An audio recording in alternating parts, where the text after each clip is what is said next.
Hello there, welcome to Nighttime Stories. I hope you've had a wonderful day. Was it amazing or just okay? Drop a rating from 1 to 10 in the comments. Now it's time to unwind. I'm here to help you drift off into a peaceful sleep. Before you get cozy, I'd love for you to like this video and subscribe. It helps bring more bedtime stories your way. Also, let me know in the comments where you're watching from and what time it is for you. Now, take a deep breath, relax, and let's begin. I don't even know where to start with this. I guess I just need to get it out because it's been messing with my head for days. Maybe someone here can help me make sense of it. For context, I live alone in a one-bedroom apartment in a pretty old building, nothing fancy. It's the kind of place that hasn't been renovated in decades, but the rent is cheap and I don't mind a little wear and tear. I've been here for a year now, and nothing weird has ever happened before this. No strange noises, no creepy neighbors, nothing. Just me, my apartment, and a pretty uneventful routine. That changed last week. I had the weekend off, so I figured I'd do a deep clean. You know, the kind where you move furniture, scrub everything down, all that. I don't do it as often as I should, so there was a lot of dust under things. I started in the bedroom. It's small, just my bed, a dresser, and a nightstand. I pushed the bed frame away from the wall to sweep underneath. The second I did, something caught my eye. A crumpled piece of paper. At first I thought it was just trash that had slipped under there somehow, but when I picked it up, I realized it wasn't just a random scrap of paper. It was a drawing. A child's drawing. The paper was wrinkled and faded, like it had been there for a long time. It showed 4 stick figures, drawn in crayon. Just simple shapes, circles for heads, straight lines for bodies. But what made my stomach tighten was that one of the figures had a thick red X drawn over it. And under each figure there were names. 3 of them were hard to make out because the crayon had smudged over time, but one of them clear as day was my name. I just sat there for a second, staring at it, my mind racing through explanations. I don't have kids. I don't know any kids. So how the hell did a drawing with my name end up under my bed? I tried to tell myself it was nothing. Maybe it was left by the last tenant. Maybe some kid had lived here before, and this was just some random thing they forgot. But that didn't sit right. Because this apartment was completely empty when I moved in. I would have seen this before. And the part that really messed with me? The dust under my bed was thick, like undisturbed for months thick. But the paper, it wasn't dusty at all. Almost like it hadn't been there long. I tried to forget about it. I threw the drawing in the trash and kept cleaning, but I couldn't stop thinking about it. Later that night, I found myself digging through my lease agreement, trying to see if there was any info about the previous tenants. There wasn't, just standard paperwork. So I decided to ask the landlord. He's an older guy, late 60s maybe, and he doesn't talk much. Keeps to himself. I only ever see him when I drop off rent checks. I caught him the next morning when he was fixing a light in the hallway. "Hey, do you know who lived in my apartment before me?" He barely looked up. Couple of people over the years. "Any families? Kids?" That got his attention. He gave me this weird look. "Number not for a long time. Last guy was a single man. Before that, a woman, lived alone." "Why?" I hesitated. "I just found something weird when I was cleaning." He shrugged. "Could have been here a long time. That place is old. Probably nothing." I could tell he wasn't interested in talking about it, so I didn't push. But it felt off. Something about his reaction. Like maybe he knew more than he was letting on. That night I had trouble sleeping. Not because of the drawing, at least. That's what I told myself, but because my brain wouldn't shut up. I kept replaying it in my mind. The way my name was written. The red X. At some point I must have drifted off because I woke up to a sound. A soft rustling. Like paper moving. I turned over, still half asleep, and squinted into the dark. My room was quiet. The only light came from the street lamp outside, casting a faint glow through the blinds. I listened. Nothing. I figured I was just hearing things and rolled over. Then a soft knock. Not on the door. On the floor. I froze. It was so faint, so soft, like someone tapping just beneath me. I held my breath, straining to hear more, but there was nothing, just silence. I must have stayed like that for 10 minutes, heart pounding, ears ringing from listening so hard. Eventually, I convinced myself it was just the building settling. Old places make weird noises, right? But as I tried to go back to sleep, one thought kept creeping back into my mind. The drawing. Had it really been there all along? Or had someone put it there? The next morning, I decided I needed to look around more. I started checking places I hadn't before. The back of drawers, inside cabinets, under furniture. And then in the kitchen, wedged behind the refrigerator, I found another drawing. My stomach dropped. It was the same 4 figures. Only this time, the red X was bigger. Like someone had gone over it again and again, pressing harder each time. And beneath the stick figures, there was something new. A word, written in shaky, uneven crayon. Soon. I felt sick. I needed to know who left these here. I grabbed my phone, pulled up the number for my landlord, and hit call. It rang once, twice. Then he declined the call. I stared at my screen. He didn't even let it go to voicemail. Something was wrong. I could feel it now. This wasn't just some old drawings from a previous tenant. This was deliberate, and I was part of it. That's where I am now. I don't know what to do next. I don't want to overreact, but my gut is telling me this isn't random. Someone left those drawings here. Someone knew my name. And whoever they are, they're still here. Somewhere. Watching. Waiting. I didn't go to work that day. I called in sick, though my boss barely acknowledged it before hanging up. Not surprising, I almost never call out. But I couldn't sit at my desk and pretend everything was normal, not after what I found. I was standing in my kitchen, staring at the second drawing. The red X was darker, angrier than before.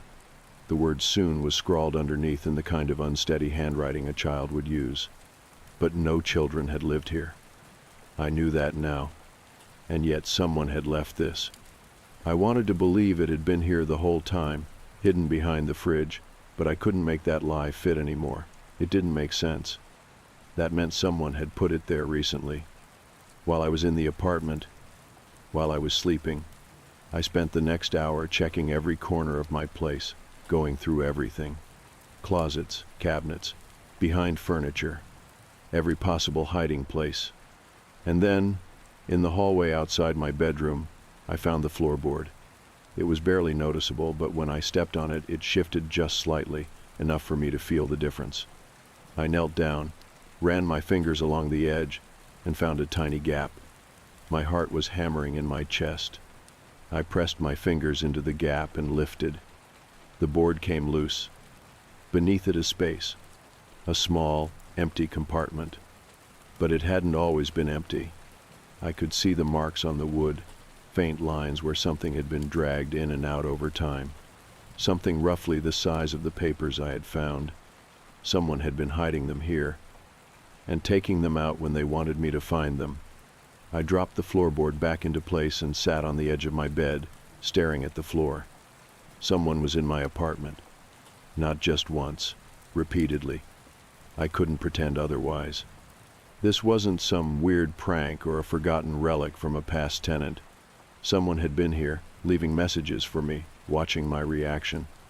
And my landlord knew something. That much was obvious now. He had brushed me off too quickly, shut down my questions before I could push further. And then he ignored my call. Why? Because he knew exactly what I would find. Or worse, he knew who left it. I didn't even bother texting him this time. I threw on my jacket and walked straight out of my apartment, heading for the first floor. His unit was tucked in the corner near the building's front entrance. I had only been down here a few times to drop off rent, to ask about a maintenance request. He had never invited me in. I knocked. Waited. Nothing. I knocked again, louder. Footsteps. Then the door opened just a crack. The landlord peered out, expression unreadable. Something wrong? I clenched my jaw. Yeah, actually, I need to talk to you. He didn't move. About what? I held up the second drawing. His eyes flicked to it. No reaction. Then, he sighed and opened the door fully. "Come in." His apartment was smaller than mine, cluttered, dimly lit. The air smelled faintly of dust and something else, something stale, like old paper left in a damp room. He gestured to a chair near the kitchen table. "Sit." I didn't. I held out the drawing. "Tell me what this is." His expression didn't change.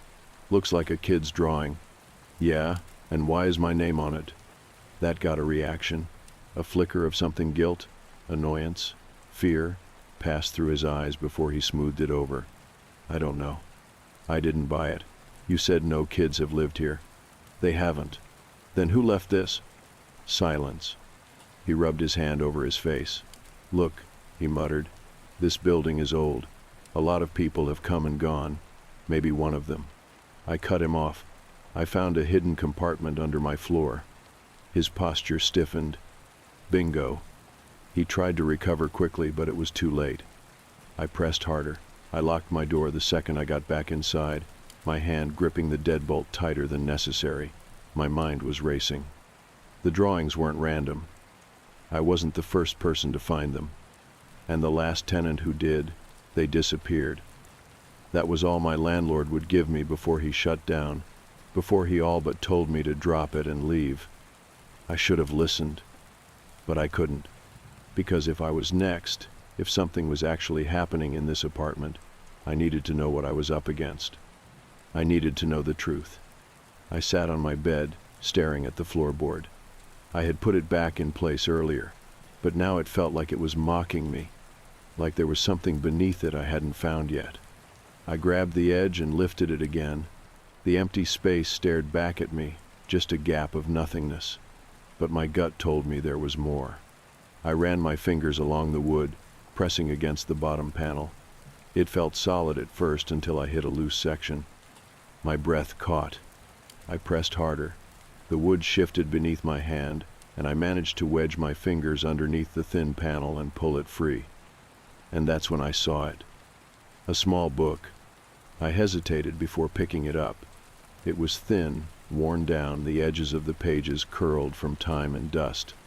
I flipped it open. Inside, more drawings. Page after page of childlike sketches, all done in crayon. But these weren't just stick figures anymore. These were detailed, messy, chaotic. And the first image? A tiny person, curled up in a dark space. A closet. Or a crawl space. Or a hiding spot. I turned the page. Another drawing. A tall figure standing outside the hiding place. A hand reaching inside. The next page, the small figure being dragged out, and below it a word. Number. I felt sick. These weren't just random sketches. These were memories. Someone had been hiding, and someone had found them. I kept flipping, my hands shaking now. Each image was worse than the last. A child crying in the corner of a room. A locked door. A figure standing in the doorway watching. Then, a drawing of 3 stick figures. 2 were big. 1 was small. The small one had a red X over it, just like the drawing I found under my bed. I swallowed, my mouth dry. I didn't want to turn the page. I did anyway. The last drawing was different. It wasn't crayon. It was written in shaky black ink. Just 5 words. I don't want to go. I slammed the book shut. I needed answers. Now, the landlord wasn't going to help me. But maybe someone else could. I grabbed my laptop and started digging. I searched for missing person reports connected to this building, to this area, anything. At first I found nothing. But then, an article from 10 years ago. A missing child case. A little girl named Lena Parker, 8 years old. Last seen in this building. My breath hitched. I clicked on the article, scrolling through the details. She had lived here with her mother. One day, the mother left for work. When she came back, Lena was gone. No signs of forced entry. No witnesses. just vanished. I scrolled down, my pulse pounding. The article mentioned the last person to see her, my landlord. My vision blurred for a second. I read the words over and over again, as if they would change. He had been the maintenance man at the time. He was the last person who saw Lena alive.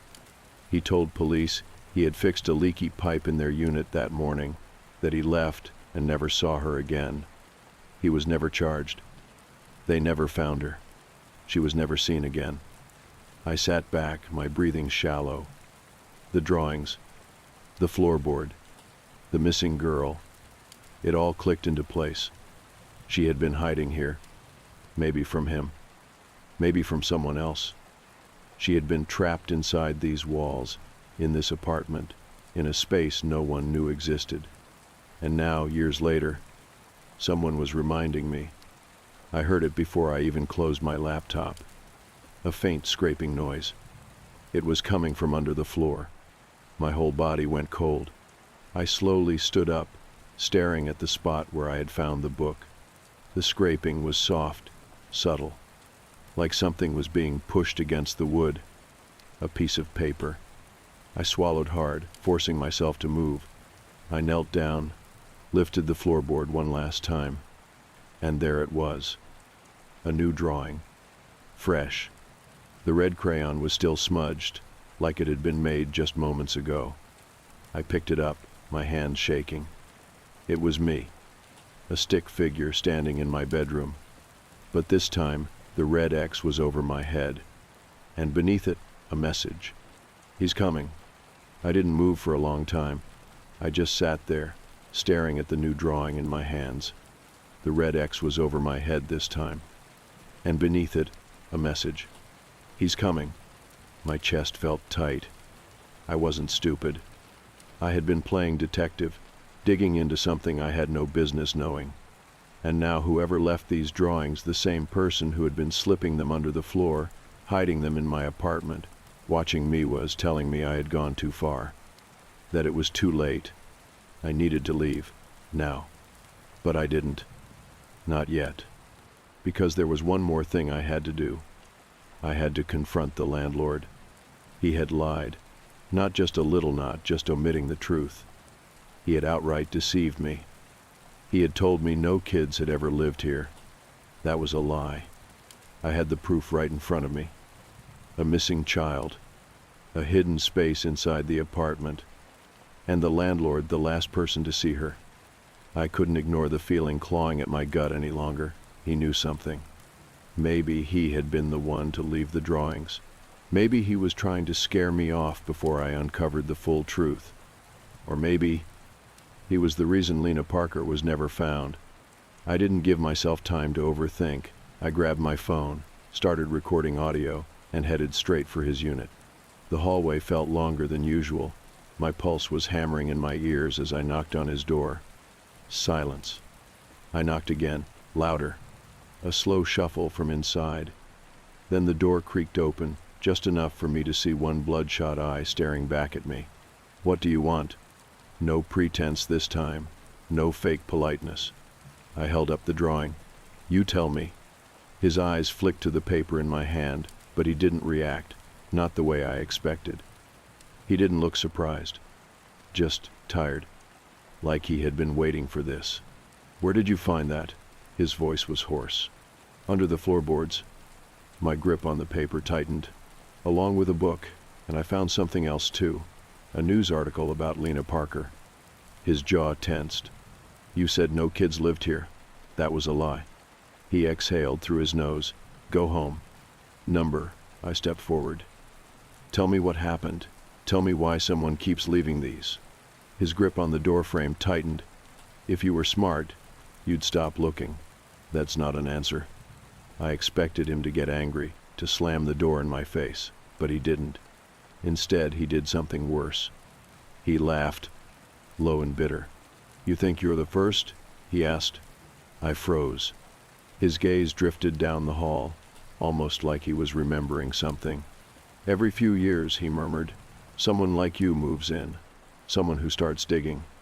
A sick feeling curled in my stomach. And then? I asked, my voice barely above a whisper. His eyes snapped back to mine. Then they disappear. I stepped back, my pulse slamming against my ribs. What does that mean? He didn't answer. I tried again. What happened to Lena? He exhaled, shaking his head. You don't want to know. I felt the weight of my phone in my pocket. The recording was still running. But I wasn't sure I wanted to hear what came next. Still, I had come too far to stop now. Did you take her?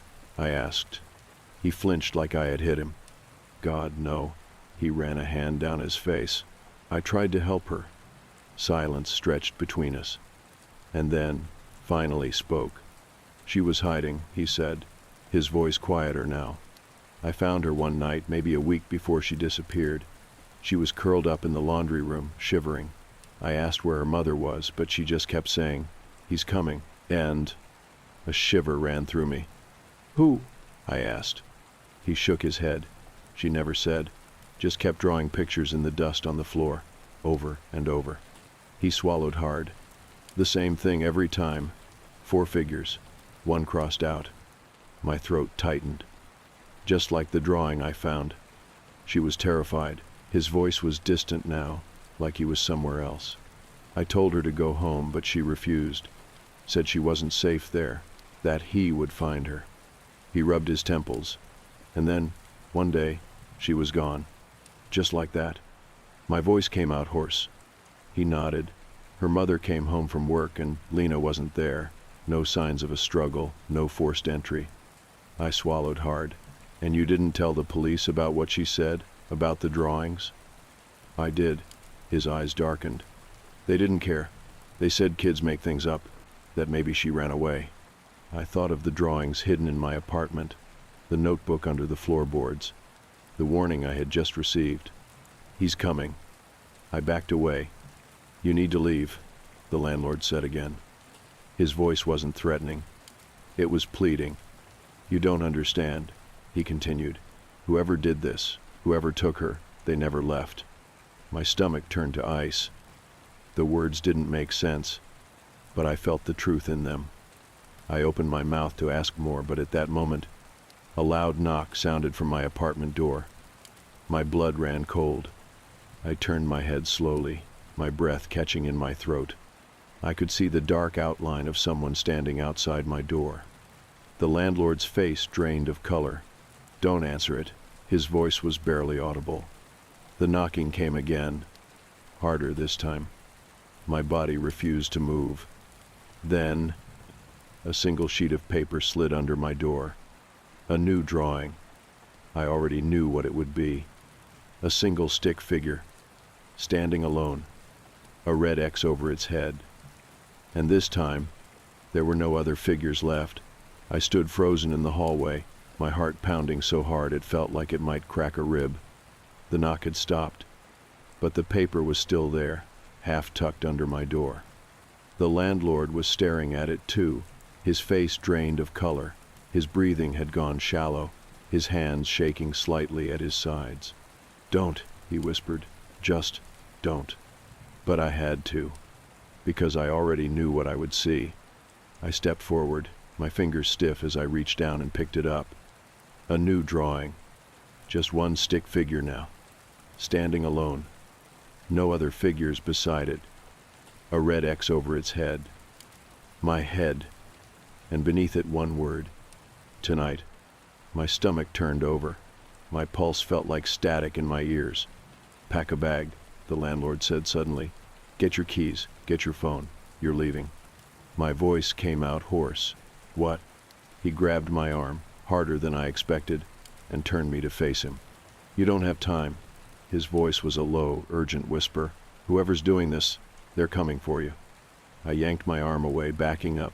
My head was spinning. None of this made sense. I don't even know who they are, I said, my voice barely above a whisper. His eyes flicked to my door. His jaw was clenched so tight the veins in his neck stood out. I don't either, he admitted. I just know they don't stop. Not until you're gone. Something about the fear in his voice rattled me. This was real, and if I didn't leave now, I might not get the chance. I turned and walked straight back to my apartment. The hallway felt wrong, too quiet, like someone was listening, watching. I locked the door behind me and forced myself to think. I needed to go, now. But as I grabbed my bag and stuffed it with the bare essentials, wallet, phone, charger, shoes, jacket, my mind wouldn't stop replaying everything. The drawings, the hidden floorboard, the missing girl, the landlord's warnings, and the last person who lived here, the one who disappeared. Had they gotten the same drawing, the same warnings? Had they tried to leave too? I didn't want to know. I just wanted to get the hell out. I grabbed my bag and turned for the door, but I stopped. The air in the apartment had changed. I felt it before I heard it. A presence, a shift in the silence, and then the softest sound, a floorboard creaking. Inside the apartment, behind me, my breath hitched. I turned my head just slightly, enough to see. The closet door was open. Not much. Just an inch. A thin, black gap in the darkness. Someone was inside. I didn't wait. I grabbed the door handle, yanked it open, and ran. Down the hall, past the landlord's unit, out the front door of the building, into the night, my lungs burning, my heart slamming against my ribs. I didn't stop running until I was across the street, halfway down the block. Only then did I turn back. From where I stood, I could see my apartment window, dimly lit from the street lamp outside. And I swear to God, for a split second I saw a face in the glass. Not my reflection. Someone else. Watching me. Still. Unblinking. I left that night. Never went back. Never even tried to get my things. I broke my lease, ignored the landlord's calls, and crashed on a friend's couch for a while before finding another place. Somewhere far away. I tried to move on. Tried to tell myself it was just some sick game, some deranged prank by someone who had access to my apartment. But that doesn't explain everything. It doesn't explain the drawings that got worse every time. It doesn't explain the person hiding in my walls. And it doesn't explain why it keeps happening. A month after I left, I checked the rental listings. My apartment was back up. Same price, same description. No mention of anything that happened. I scrolled down, looking at the photos, and then I saw something that made my skin crawl. A picture of the bedroom. It was empty now, my bed, my furniture, all of it gone. But on the wall, near the closet, I could see it. A single red crayon mark. A thick X. Like someone had started another drawing, waiting for the next tenant.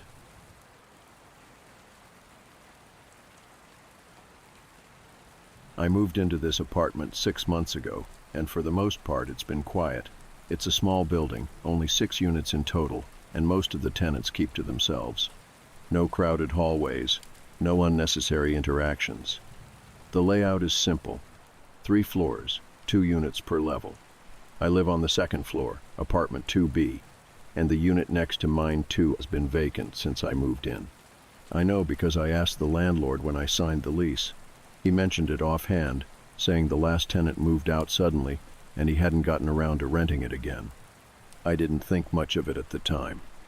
Then I started hearing the screams. It started a few weeks ago. At first I thought I had imagined it. I was up late working on my laptop with my headphones in when I heard something faint. I pulled out my earbuds and listened. A voice. Muffled, but unmistakable. A woman. Crying. I sat there for a moment, waiting to hear more. It was so distant, so quiet, that I thought maybe it was just someone on the street. But then it happened again, closer this time. It was coming from 2A, the vacant apartment. I stood up, pressing my ear to the wall that separated my unit from the one next door. The sobbing was clearer now, soft, broken, raw. And then, all at once, it stopped. I waited, held my breath, listened for movement. Nothing. I told myself I was imagining things, that old buildings make weird noises, that maybe I had been hearing something from another floor, another unit, another explanation. that didn't involve someone crying in an empty apartment. That worked for one night. Then it happened again. This time, I was ready.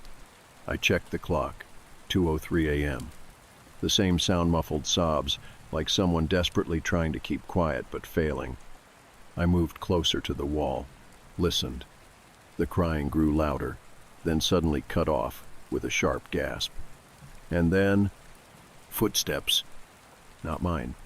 Not above me. Inside 2A, I backed away from the wall, my pulse hammering. There shouldn't be anyone in there. The landlord said it was empty. No one had moved in. I grabbed my phone and pulled up the building's emergency maintenance number. I hesitated. What was I supposed to say? I think I heard something in the empty apartment next door. I knew how that would go. They'd send someone over the next day, take a quick look around, and tell me I was hearing things. I locked my door instead. That night, I barely slept. The next morning, I caught my landlord in the hallway.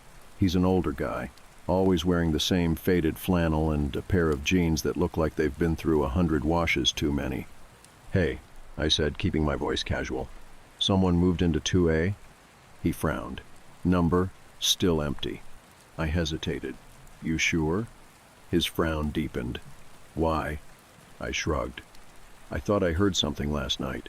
Sounded like someone was in there." He let out a dry chuckle.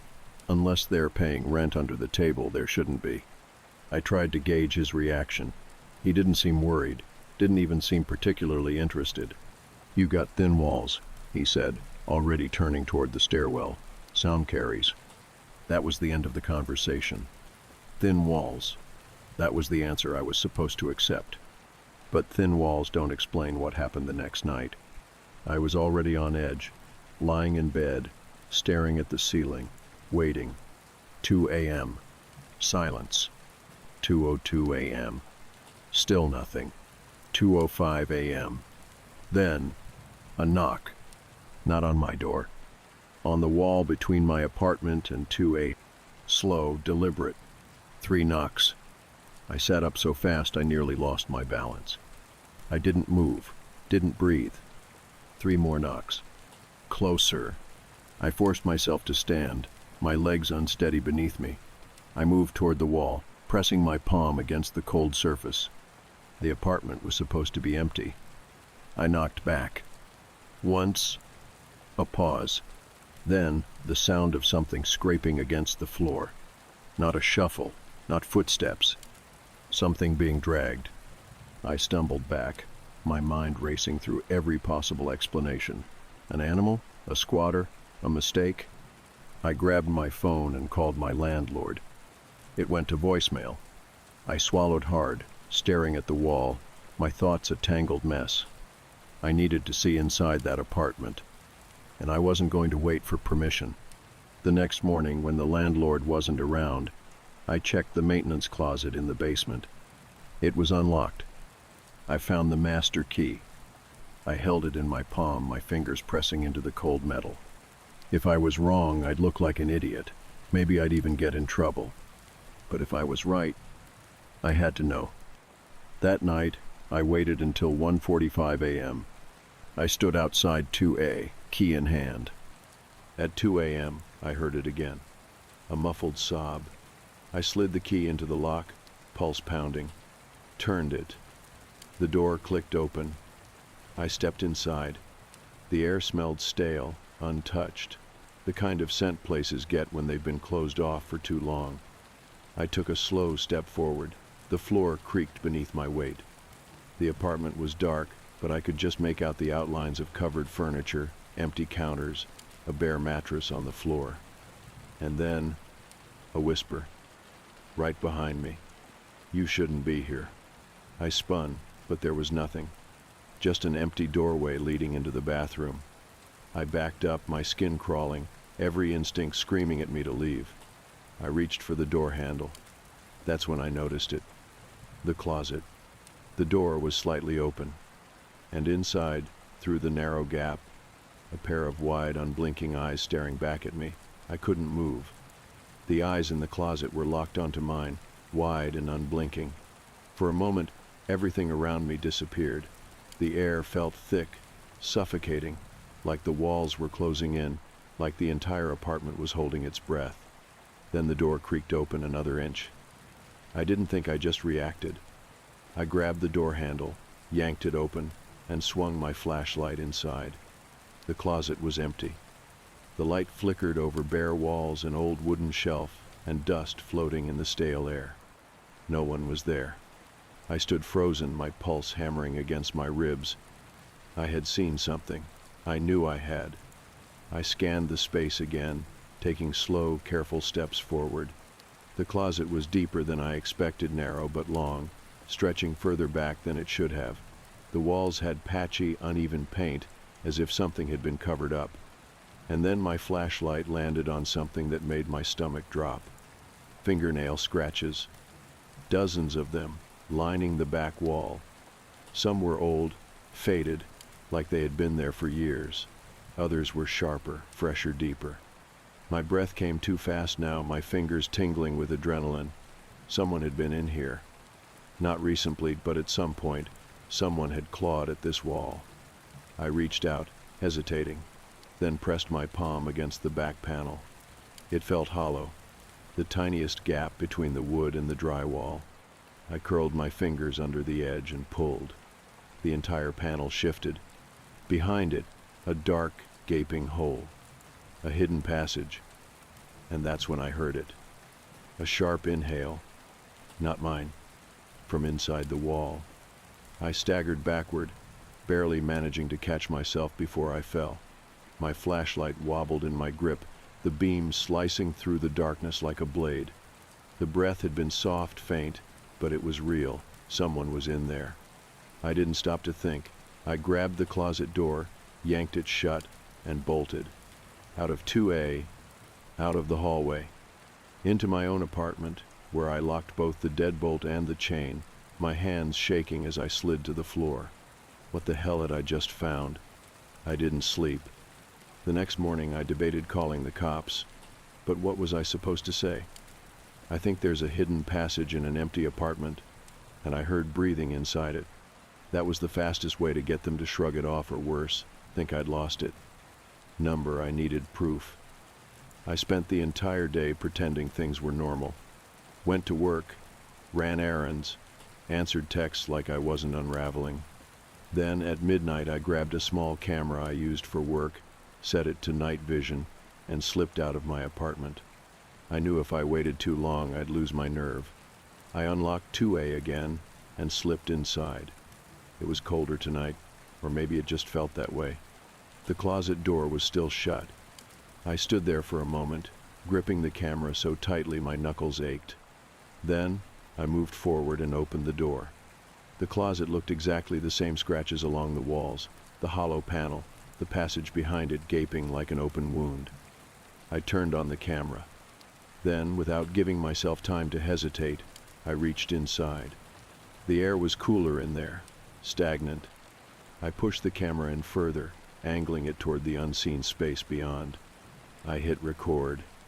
Then I pulled my arm back and shut the closet door. I left immediately. Back in my own apartment, I locked the door behind me and sat on the floor staring at the camera in my hands. I didn't want to watch the footage, but I had to. I took a deep breath, clicked play, and let the recording run. The screen flickered to life. The grainy night vision captured everything in eerie green and black. The closet, the panel, the hidden passage. The footage moved as I pushed the camera inside, catching glimpses of what lay beyond. A narrow tunnel, too small to be a real passageway, too big to be a structural gap. And then, something moved. I sat up, pulse slamming against my ribs. At first, I thought it was just a shadow, a trick of the light. But then I saw it. A hand, thin, pale. It reached out toward the camera. Then, a face, peeking from the darkness. A woman. Her eyes were wide, unblinking, staring directly at the lens. I could see every detail, the sharp bones of her face, the dark hollows under her eyes, her lips parted like she was about to speak. And then, she lurched forward, The footage cut to static. I dropped the camera, my entire body rigid with fear. I had seen her. She had seen me. And she was still in there, watching, waiting. And now, she knew I had found her. I sat there for a long time, staring at the camera like it might start playing on its own again, like maybe I had imagined what I had seen. I hadn't. There had been a woman inside the wall. She had reached for the camera. She had seen me. And now, she knew that I had seen her too. My body was tense, rigid, every muscle coiled like a spring, but my mind was racing, trying to process what this meant. Had she been there the whole time? Had she been living inside that hidden passage, moving between the walls? Had she been the one crying at night, knocking on my wall, listening to me when I thought I was alone? The thought made my stomach twist. I needed to get out of here. But then what? I couldn't just leave. If I walked away now, I'd never sleep again. I'd always wonder if she was still there, if she had moved into another wall, if she had already found someone else to watch. I needed to end this. I grabbed my phone and dialed the landlord. It went to voicemail, again. I left a message, my voice sharp and controlled. I know someone's been living in 2A. There's a hidden space in the wall, and I have it on camera. Either you deal with it, or I call the police. I ended the call before he could ignore it. Then, I grabbed the camera and forced myself to watch the footage again. The woman's face, pale and hollow, stared back at me. I paused the video, heart pounding, and looked closer. Her eyes were too wide, like she had been in the dark too long. Her skin looked gray, stretched, like she had been sick or starving. She had been hiding. But from who? I didn't sleep. Every sound, every creak of the old building made my skin prickle. I was hyper-aware of the wall next to me, of the empty apartment beyond it that wasn't really empty. I stayed up, sitting in the living room with a knife clutched in my hand. It was stupid, but it made me feel like I had some kind of control. At 3:45 a.m., my phone buzzed. A text. From the landlord. "I'll handle it. Don't go into 2A again." Something about those words made my skin crawl. I stared at the message, rereading it, feeling the weight of it settle in my chest. I should have been relieved. I should have felt safer. I didn't, because something about this wasn't right. The next day I stayed home waiting. The landlord showed up around noon. He didn't knock on my door. He went straight to 2A. I pressed my ear to the wall, listening. There was movement, the sound of something heavy scraping across the floor. Then muffled voices. Not just him. Someone else was in there. I couldn't make out the words, but the tone was urgent. Angry. Then, a sound that made my stomach drop. A whimper. It was her. I didn't think I just moved. I grabbed my phone and started recording as I unlocked my door and stepped into the hallway. The door to 2A was slightly ajar. I pushed it open. The landlord spun around, eyes wild. And in front of him, the woman, filthy, thin, wrists bound with duct tape.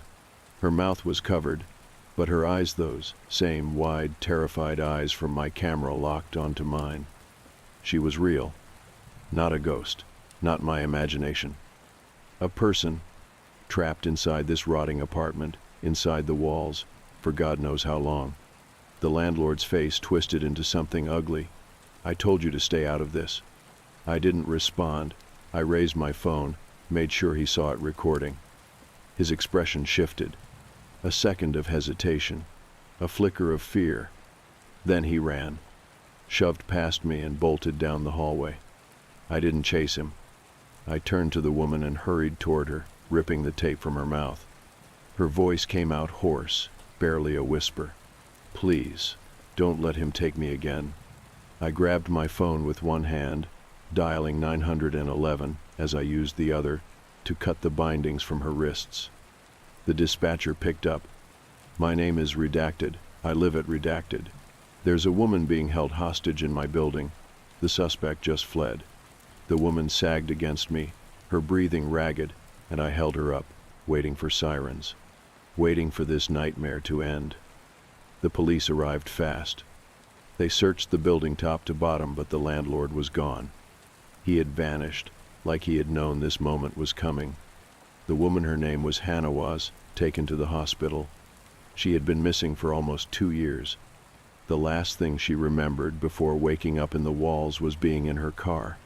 Someone had pulled her over, flashing what looked like a badge. Then darkness.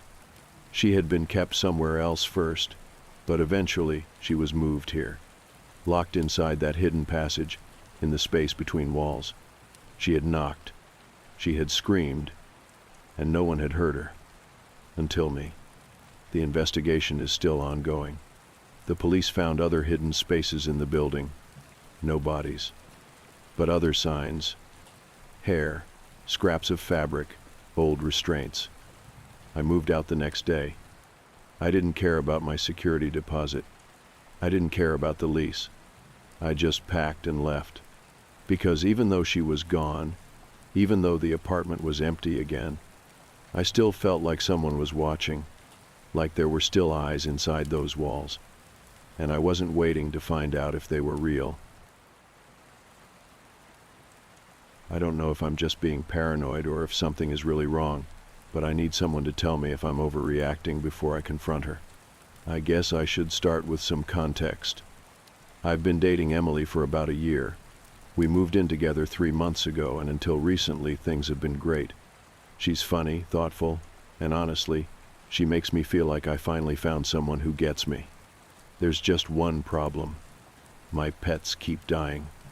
I know how that sounds, but I swear to God it wasn't like this before she moved in. I've always loved animals, small kind especially.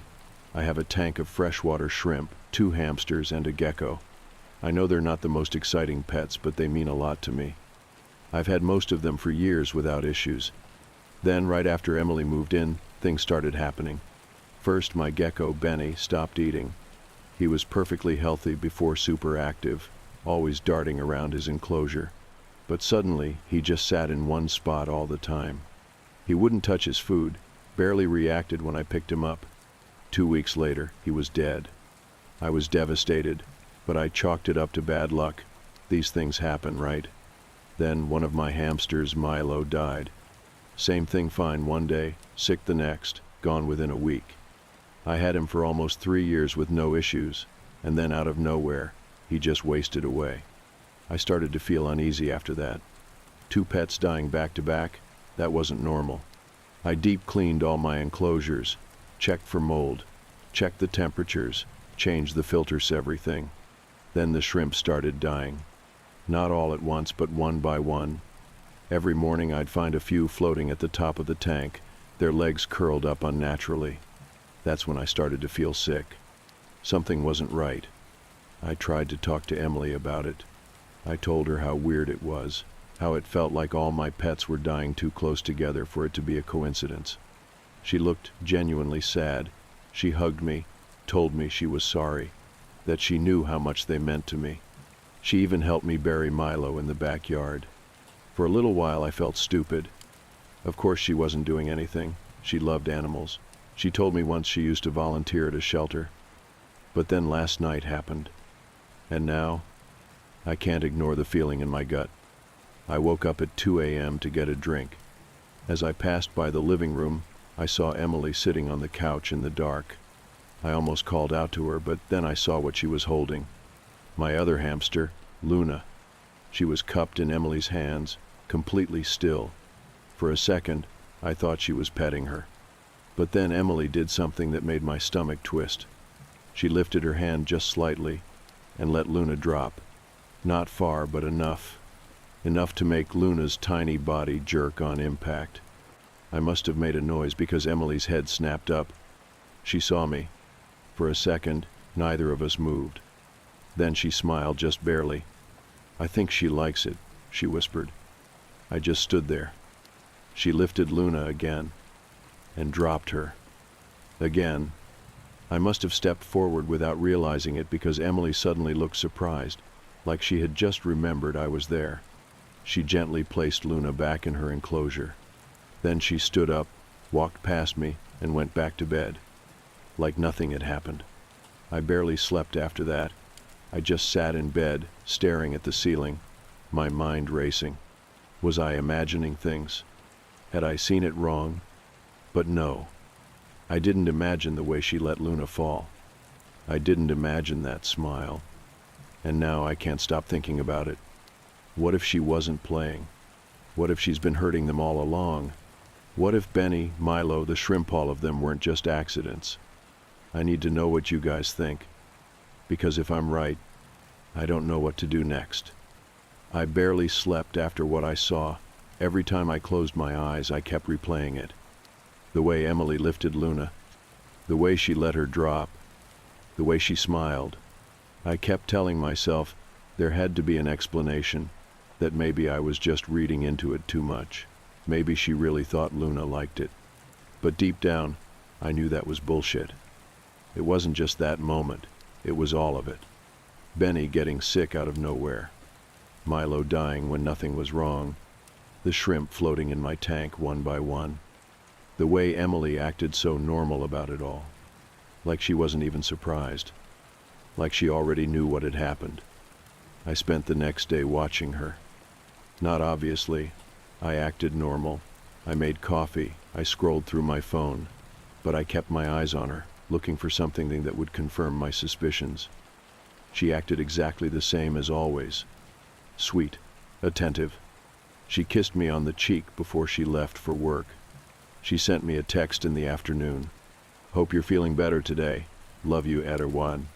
And for a second, just a second, I felt insane. Like I was losing it. Maybe I was being paranoid. Maybe I had just walked in at the wrong moment last night, and she really was just playing. Maybe all my pets really did just die from bad luck. But then that night, I caught her again. I woke up around 1:30 a.m. I don't even know why. Maybe my subconscious was still on edge, waiting for something to happen. The apartment was silent. But then, just like last time, I saw a faint light from the living room. I slid out of bed carefully so I wouldn't wake her, but when I looked at the blankets, she wasn't there. My stomach dropped. I stepped into the hallway, moving as quietly as I could, and when I turned the corner, I saw her, sitting on the floor, right in front of Luna's enclosure, holding her again. But this time, she wasn't just dropping her. She was squeezing. Not hard, not enough to kill her, but enough to make her squirm. Enough to make her little body stiffen in discomfort. Emily's face was completely calm, like she was testing something, seeing how far she could go. I don't remember stepping forward, but suddenly I was right there, my voice sharp in the silence. Put her back. Emily's head snapped toward me. For a second, she didn't say anything. Then she sighed and gently placed Luna back inside the enclosure. I expected her to be embarrassed, maybe even guilty, but she just looked at me and said, "You're overreacting." My blood went cold. "What the hell is wrong with you?" My voice was low, shaking. "That's not how you handle animals." She rolled her eyes. "Oh my God, I wasn't hurting her. You're acting like I was torturing her or something." I felt something dark rise in my chest. "Benny wasn't sick, was he?" I whispered. She froze. For a fraction of a second, something flashed across her face, something I had never seen before. Then, just as quickly, it was gone. She sighed again, rubbing her temple. "Jesus, you're being weird. You need to let this go." I just stood there, staring at her. Let it go? Was she serious? She turned and walked past me, back toward the bedroom like nothing had happened. And in that moment, I felt something shift. A part of me that had been making excuses for her for every little thing that felt off. For every pet that had died snapped. I didn't imagine this. I wasn't overreacting. Something was wrong with Emily. And now, I had proof. I didn't sleep. I sat in the living room for hours just thinking, trying to piece everything together. How long had she been like this? Had she always been this way and just hid it well? Or was there something deeper? Was this a warning sign? If she could hurt something small, something fragile, something that couldn't fight back, would she stop there? Would it escalate? I don't know. I really don't. This morning she acted like nothing happened. She made coffee. She kissed me before leaving for work. Like last night never happened. Like she hadn't looked me in the eye and told me to let it go. I haven't said anything to her. Not yet. But I've been sitting here all morning wondering what I'm supposed to do. Do I confront her? Do I break up with her? Is this a deal breaker? Or am I just jumping to the worst conclusion? I mean, she didn't kill Luna. Not yet. But how long before she does? And how long before it's not just my pets? I guess what I'm asking is, what do you think? Am I crazy? Or should I be worried? Because honestly, I don't know anymore. I don't talk about this night often.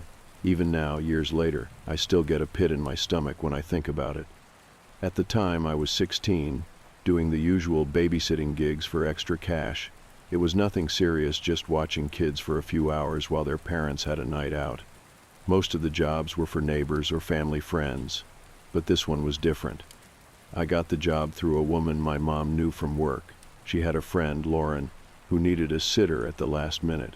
Her usual one had canceled, and she was desperate. I had never met Lauren before, but my mom reassured me she was a single mom with a 4-year-old son, just trying to get a night off. I didn't think much of it. I should have. Lauren's house was about 10 minutes away, tucked at the end of a cul-de-sac. When I got there, it was already dark. The house itself was small but well kept, the kind of place that felt a little too clean, like no one actually lived there. Lauren answered the door looking stressed but friendly. She had on a black dress, her hair pinned up like she had rushed to get ready. "I can't thank you enough for coming," she said, pulling me inside. "Michael's already had dinner, and he's pretty easy. Just put him to bed by 9 and you're good." I nodded, glancing around. The house was quiet. Too quiet. Michael was standing in the hallway, just staring at me. Big brown eyes, blonde hair. He clutched a stuffed Animala floppy. Gray ribbit so tightly his knuckles were pale. Lauren turned to him. "Michael, say hi to Anna." He didn't move, didn't blink, just stood there. Lauren sighed, gave me an apologetic smile and grabbed her purse. "He's a little shy." She kissed the top of his head. "Be good for Anna, okay? Mommy will be back soon." Michael still didn't speak. Lauren hesitated, like she wanted to say something else. Then, under her breath so soft I almost didn't hear it, she muttered, "Stay in the living room." I frowned. "What?" She shook her head. "Nothing. Just call me if you need anything." And then she was gone. The second the door shut, Michael turned and walked away. Not to the couch. Not to his room. Just down the hallway, into the dark. I hesitated, then followed him. "Hey buddy, do you want to watch a movie?" I called after him. No answer. I found him standing in the middle of the hallway, staring at the floor. He didn't turn to look at me. Didn't move at all. I felt my stomach tighten. I took a step closer. "Michael?" Still nothing. I was about to reach for his shoulder when he whispered, so quietly I almost didn't hear it. "He doesn't like when people go down the hallway." My breath hitched. I forced a laugh. "Who doesn't?" He didn't answer. Just turned and walked back to the living room like nothing happened. I stood there for a moment, the hairs on the back of my neck prickling. Then I shook it off and followed him. The rest of the night was uneventful. At least at first. Michael barely spoke, but he sat next to me on the couch while I put on a movie. When 9 rolled around, I told him it was bedtime. He shook his head. "Come on, bud," I said, standing up. "It's late." He gripped his stuffed rabbit tighter. Then in the same flat, quiet voice he said, "He gets mad when kids go to bed." A chill crept down my spine. I forced another laugh. "Who gets mad?" Michael didn't answer. Instead, he whispered, "He's watching us." I stared at him. Then I don't know why I looked at the hallway. The air felt wrong. Still, like something was there. Waiting. I swallowed hard. "Michael, let's go to bed." He shook his head again, This time, he looked scared, and for the first time that night, his voice wasn't flat. It was small, weak. "Please don't make me," he whispered. I exhaled, trying to stay calm. "Michael, nothing bad is going to happen. You're safe." He didn't answer, just squeezed his stuffed rabbit to his chest and stared at the hallway. I followed his gaze. The hallway light was off, but for a split second, just a fraction of a second, I thought I saw a shadow move. I grabbed my phone. I was done with this. I didn't care if Lauren thought I was overreacting. Something was wrong. I opened my messages and typed, "Hey, Michael won't go to bed. He keeps saying someone's watching us. Is there a camera in the house or something?" I sent it and waited. 3 dots appeared. Then Lauren's reply. Just 2 words. "Get out." My stomach flipped. I stared at the screen, my pulse hammering. Then another message popped up. "Take Michael. Get in the car. Do not go near the hallway." A slow, creeping dread filled my chest. I looked at Michael. His face was pale. His little hands were shaking as he clutched his rabbit. I could hear my own breath, too loud in the silence. Then, a soft creak echoed from the hallway, like a door opening. Only there was no door there, just darkness. And I swear to God, I saw something move inside it. I didn't think. I grabbed Michael's hand and ran, straight to the front door, fumbling with the lock. Michael was crying, whispering something over and over, but I couldn't hear him over the sound of my own pulse in my ears. Finally, the lock clicked. I yanked the door open and bolted outside, pulling Michael with me. I ran to my car, threw open the door, and shoved him into the passenger seat. Then I turned just for a second, and in the darkened doorway of the house, I saw it. A figure, tall, thin, standing in the hallway, watching us. I don't remember getting in the car. I don't remember starting the engine. I just remember speeding down the street, hands shaking on the wheel, Michael sobbing next to me. Lauren's house shrinking in the rearview mirror. And the figure, still standing in the doorway, still watching, like it knew we'd be back. I drove in silence, my hands gripping the wheel so tight my knuckles turned white. Michael was still crying, small, stifled sobs into his stuffed rabbit. I wanted to tell him it was okay, that we were safe, but I wasn't sure if that was true. Lauren's text repeated in my head, over and over. "Get out. Take Michael. Get in the car. Do not go near the hallway." She had known. She had known something was there, and she had left me alone with it. I didn't stop driving until I reached the parking lot of a 24-hour gas station a few miles away. It was bright, flashing neon lights reflecting off the windshield. There were people inside, normal people, and for the first time since I left Lauren's house, I felt like I could breathe again. I turned to Michael. His face was pale, streaked with tears. He still clutched his rabbit so tightly I thought he might rip it apart. "Hey, buddy," I kept my voice soft. "It's okay. We're safe." He didn't respond. Didn't even look at me. His little body was rigid, his eyes locked on the dashboard, like he was afraid to move. I reached for my phone. No new messages from Lauren. I hesitated for a second, then called her. It rang once, twice. Then she answered. "Anna?" Her voice was shaky, breathless. I exhaled in relief. "Lauren, what the hell is going on?" A pause. Then, in a whisper, "Is he with you?" I glanced at Michael. "Yes, we're in my car." Another pause.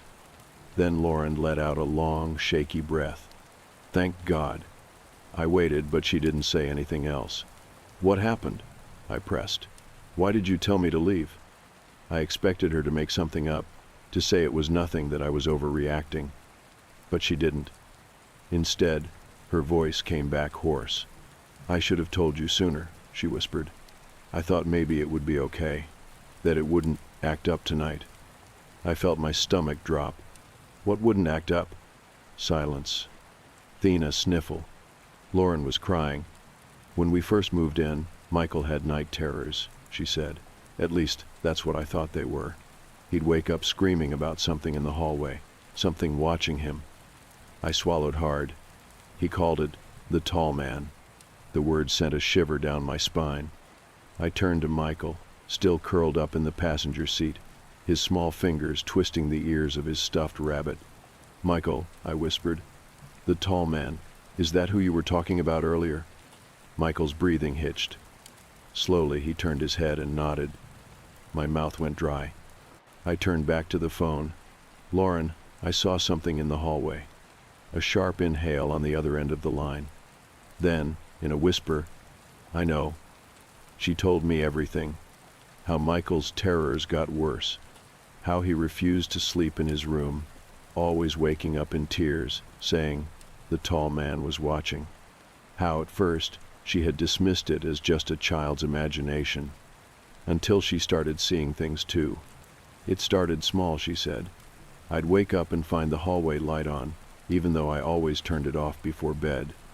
I'd hear soft creaks in the floorboards, like footsteps. I shivered. But then, she hesitated. Then I saw him. I gripped the phone tighter. Saw him how? I woke up in the middle of the night, she said. I don't know why. Just that weird feeling you get sometimes. Like something's wrong. I knew that feeling. I had felt it just a few hours ago. I looked at the hallway, Lauren continued, voice shaking. And there he was, tall, thin, standing completely still. I pressed my hand to my mouth.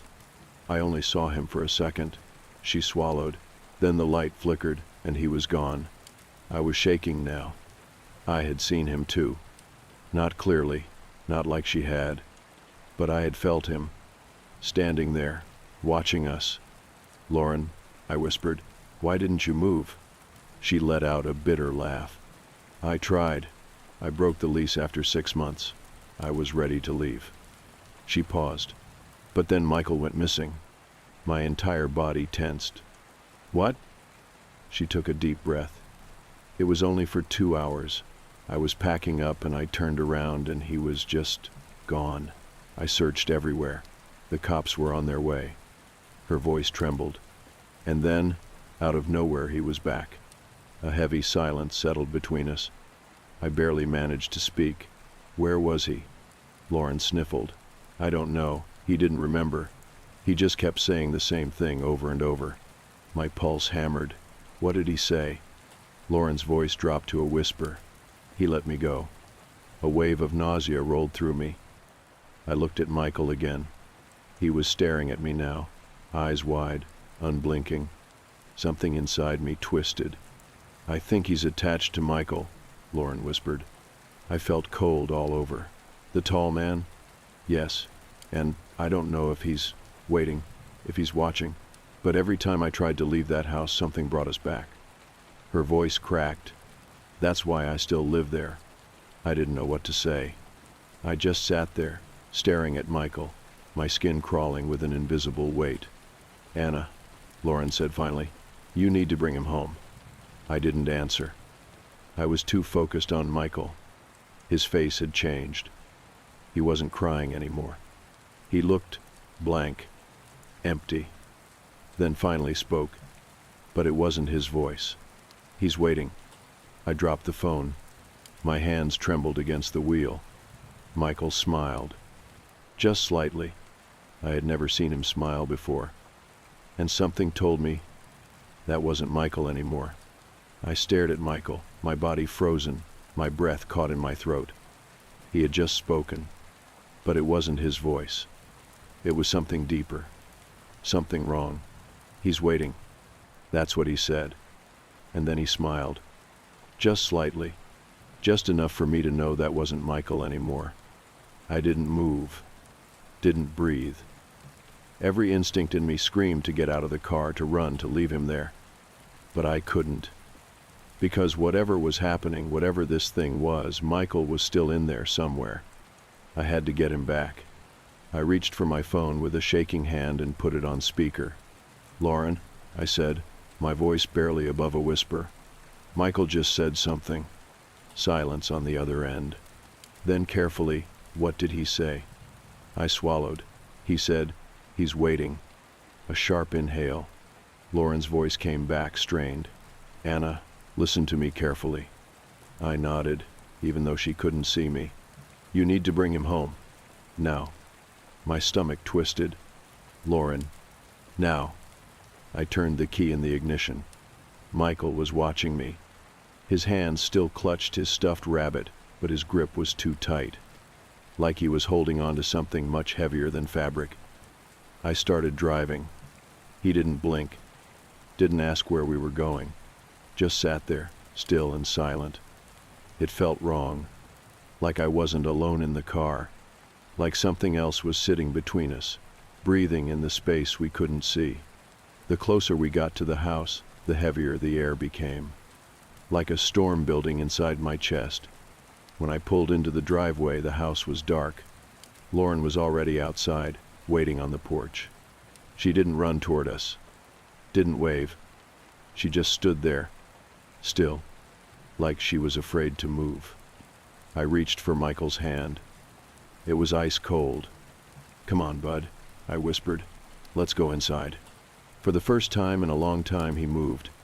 He turned his head toward me, blinking like he was coming out of a fog. Then, in the smallest voice, "I don't want to." I swallowed hard. "Why not?" Michael's lip quivered. "He'll be mad." I felt sick. I took his hand and led him out of the car, my heart hammering so hard I thought I might pass out. Lauren didn't move from the porch. She just whispered, "Hurry." Michael hesitated at the front steps. For a second I thought he might fight me. But then, all at once, his body went limp, like a puppet with its strings cut. I caught him before he hit the ground, my pulse slamming against my ribs. His small fingers gripped my wrist, tightly. His breath rasped against my arm as he whispered, "Don't let him take me again." I didn't think. I carried him inside. Lauren slammed the door shut behind us, flipping the lock so fast her hands shook. The house was pitch black. The air felt thick, suffocating. Michael was trembling in my arms.